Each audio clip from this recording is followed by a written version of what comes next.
Voilà. À tous et merci Yann. Donc SP de Rouen avec un regard que je vous propose en fait sur ce terme collaborer. C'est-à-dire qu'on entend tout le temps, voilà, il faut collaborer, tu dois collaborer, on doit collaborer, mais concrètement, on met beaucoup d'injonctions finalement derrière ce terme. Et donc, ma question centrale là aujourd'hui, c'était de me demander qu'est-ce qui fait qu'à un moment, on passe de l'injonction et en même temps on la questionne, cette injonction, à la reliance. Là, je reprends le terme d'Edgar Morin qui insiste sur la reliance comme rapport à soi, aux autres et au monde. Je vais vous expliquer tout ça. Alors concrètement, je parle du point de vue des sciences de l'information et de la communication, et plus particulièrement d'un champ, donc les cultures de l'information.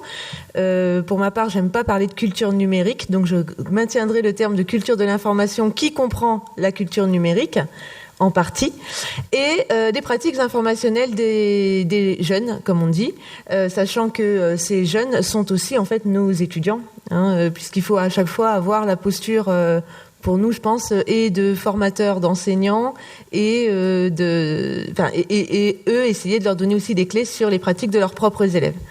Je conjugue à cela pour aujourd'hui la théorie de l'agir, donc qui a été déjà abordée de Rabardel, avec les questions d'encapacitation, dont on parle beaucoup aujourd'hui, de cette espèce de pouvoir d'agir qu'on pourrait avoir grâce à des situations, voire pour certains grâce à des outils.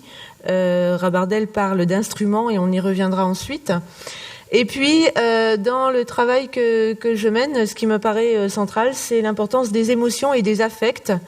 C'est-à-dire que, vous le savez tous, quand on apprend, on est engagé dans une activité, et évidemment, c'est tout un champ émotionnel aussi qu'on engage, ou pas, du coup, dans l'activité qu'on mène ou pas. Et donc c'est important vis-à-vis de dispositifs techniques qui justement reposent énormément sur l'affect, et la collaboration aujourd'hui est extrêmement liée à cette dimension émotionnelle. On va y revenir. Donc finalement, on nous dit que les outils collaboratifs sont de véritables potentiels pour dynamiser des échanges, développer des situations pédagogiques innovantes. Et donc la question est finalement de voir qu'est-ce qu'il en est. En tout cas, il y a des enjeux éthiques, me semble-t-il, qui sont peut-être pas suffisamment abordés, en tout cas qu'on questionne peu. C'est que l'idée de collaboration, elle fait partie de l'utopie fondatrice en fait du web. Alors John Perry Barlow, c'est l'occasion de rendre hommage à celui qui a mis en place la déclaration de d'indépendance du cyberespace, je vais y arriver.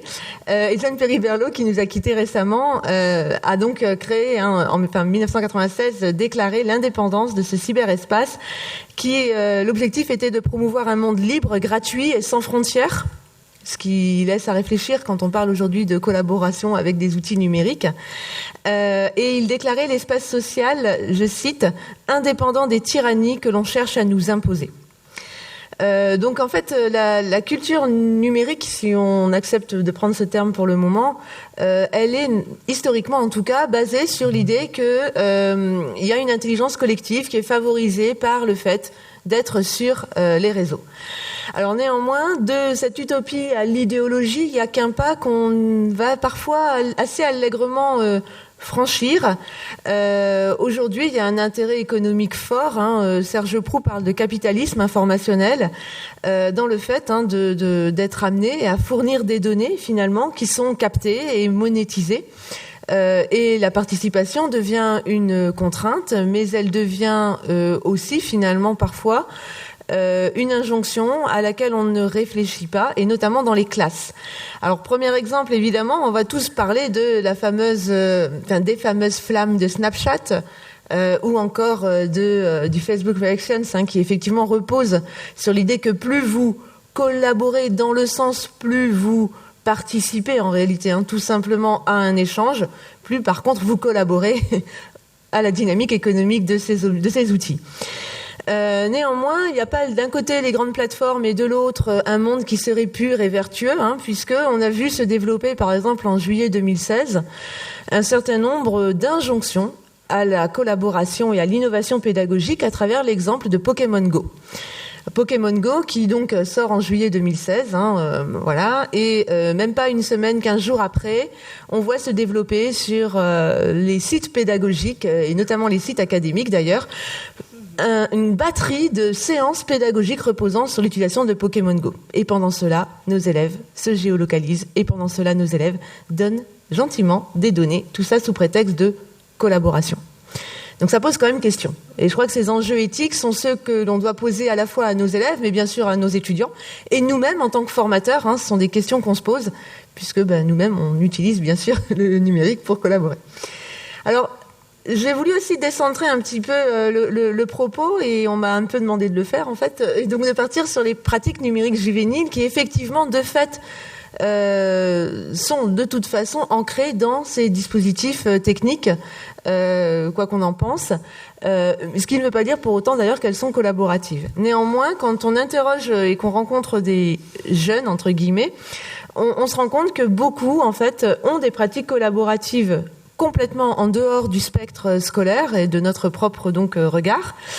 On voit par exemple beaucoup de jeunes qui développent un discours sur le fait d'être acteur d'une communauté. Je vous prends l'exemple de Zoé, qui est une parmi tant d'autres, mais que je prends parce que je la connais bien. Et Zoé, en fait, elle est fan d'animé. Vous savez, les séries japonaises.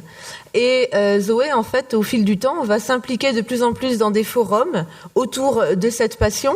Forums dont elle déclare que c'est de la communauté pour s'aider. Il n'y a pas d'intérêt derrière, autre que de se donner des infos. On voit aussi des jeunes qui vont davantage avoir des pratiques collaboratives sur les réseaux que dans la IRL, comme on dit, dans la vraie vie. Et notamment, alors on le voit à travers, par exemple, tout ce qui tourne autour de l'engagement politique. Anne Muxel, par exemple, montre bien que les pratiques aujourd'hui d'engagement politique se décentrent et ne sont plus dans la vie, entre guillemets, réelle, ou en tout cas dans les pratiques traditionnelles qu'on connaît, mais beaucoup se développent sur les réseaux. Ici, vous avez un cas avec le cas de ce qu'on appelle les Revengeful Angels sur le web. Donc en clair, les Revengeful Angels, ce sont souvent des jeunes quand même, qui vont en fait sur les réseaux sociaux numériques, en particulier pour le moment sur Facebook et sur Instagram. Ils vont en fait voir tous les comptes en fait de plein de jeunes aussi plus jeunes qu'eux, et il y a un processus de socialisation qui se met en place, c'est-à-dire que on va alerter les plus jeunes sur la mise en danger, par exemple, de l'image de soi, la production de données personnelles, etc. Donc là, il y a tout un processus qui a lieu complètement en dehors de nous, évidemment, complètement en dehors des phénomènes traditionnels de classe, mais qui sont bien aussi des processus de collaboration et de vision d'un monde aussi différent, en tout cas souhaité comme différent. Évidemment, on peut pousser plus loin en rencontrant aussi beaucoup de jeunes qui en réalité font part aussi de pratiques proches de ce qu'on appelle l'esprit hacker, et avec des jeunes qui tiennent un discours de mise au service de ses compétences pour le collectif. Exemple de Anastasia ici, qui dit qu'elle mouille le maillot pour Internet. Elle va au bout de ce qu'elle pense. Elle dit « Je fais ça pour qu'un jour, il n'y ait plus besoin de hackers ». Donc on n'est pas sur un plaisir de transgresser pour transgresser. Ce qui est vraiment intéressant ici, c'est qu'on est sur la volonté en fait de développer une vision politique de ce réseau et finalement de réussir à le réguler. Alors c'est pas un monde des bisounours que je vous présente. Ce que je vous présente juste, c'est des jeunes qu'on a rencontrés d'abord sur des terrains scolaires, et au fur et à mesure, on les découvre dans d'autres sphères finalement, et on voit que là, il y a d'autres choses qui se développent. De la même manière, il y a sur les réseaux, et là, il y a vraiment une coupure avec le monde scolaire, quelque chose qui relève de l'estime de soi et de la montée en compétences qu'on ne va pas forcément voir dans le monde scolaire. Je vous prends l'exemple de Wattpad, donc qui est un réseau social d'écriture, pour faire court, qui a permis aujourd'hui plein de succès éditoriaux. Je rencontre une classe de première STMG lors d'un projet, et en fait on découvre au gré des échanges que plusieurs élèves de la classe de STMG, dont l'enseignante de lettres dit qu'ils ont des capacités d'écriture et un engagement dans l'activité d'écriture absolument catastrophique, en tout cas à ses yeux. Et en fait, on découvre que plusieurs élèves sont sur Wattpad. Et Léane, par exemple, que j'interroge après, m'explique qu'elle a amélioré sa langue en écrivant elle-même et en lisant et commentant les textes des autres. Problème, ça ne se transfère pas.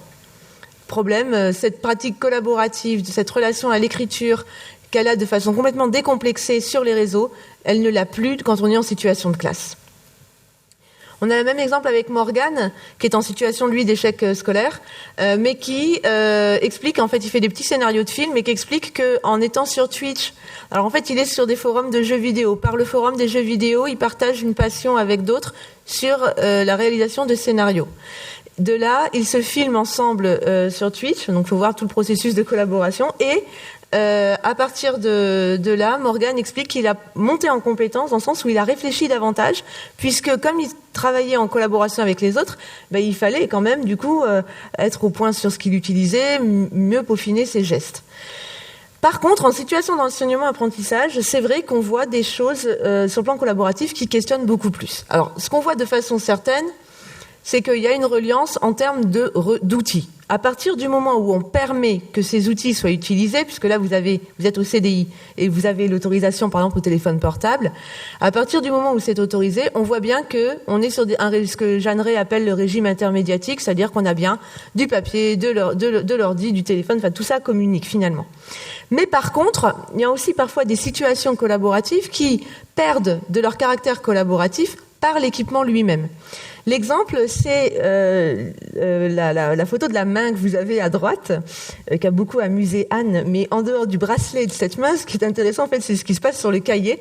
Sur le cahier, en fait, l'élève est en train de recopier le diaporama que son groupe est en train de réaliser de façon collaborative. Pourquoi recopie-t-il ce diaporama ? Parce qu'à l'école, on ne sait jamais, on peut tout perdre avec le numérique. Et donc, en fait, il refait sur son cahier. Donc, lui, il s'extrait de la situation de collaboration, se met en arrière et il recopie le diapo en indiquant les couleurs, les polices, etc., etc. Donc là, on est quand même face à une reliance un peu difficile quand même à mettre en place.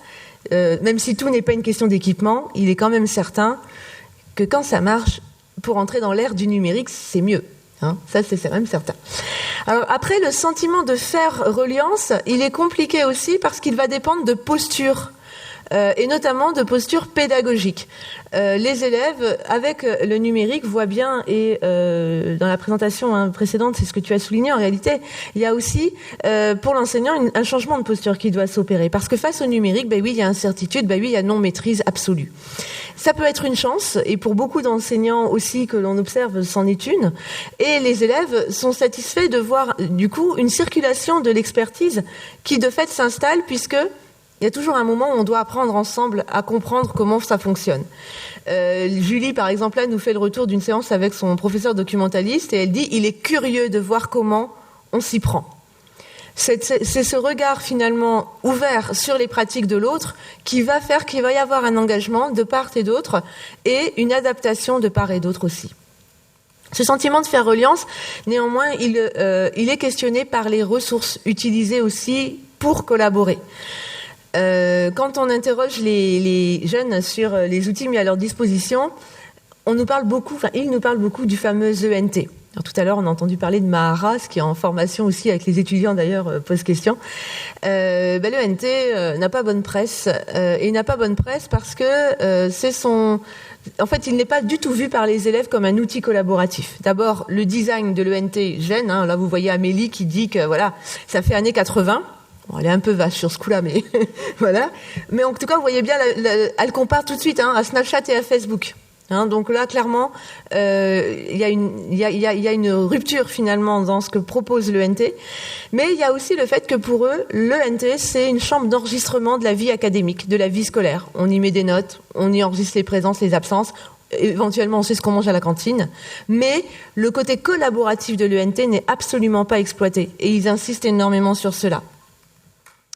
Enfin, ce sentiment de faire reliance, par contre, il va être extrêmement mis en avant lorsque lorsque le numérique est utilisé au service d'une pédagogie de projet. Finalement, là, on est, numérique ou pas, dans des traditions éducatives qu'on connaît tous, c'est-à-dire qu'évidemment, mettre en commun autour d'une production et devoir finalement agencer ses propres compétences autour d'une production, évidemment, entre guillemets, ça marche tout de suite, quoi. C'est-à-dire que là, évidemment, ça a du sens.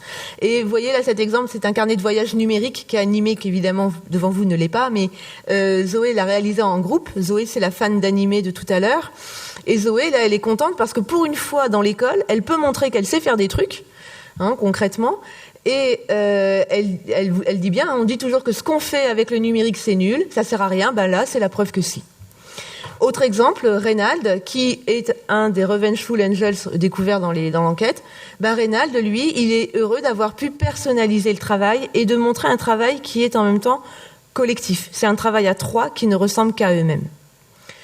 Alors en conclusion, on voit qu'on est face à des pratiques collaboratives, certes, mais invisibles. Je suis largement... mais invisibles en fait du monde scolaire.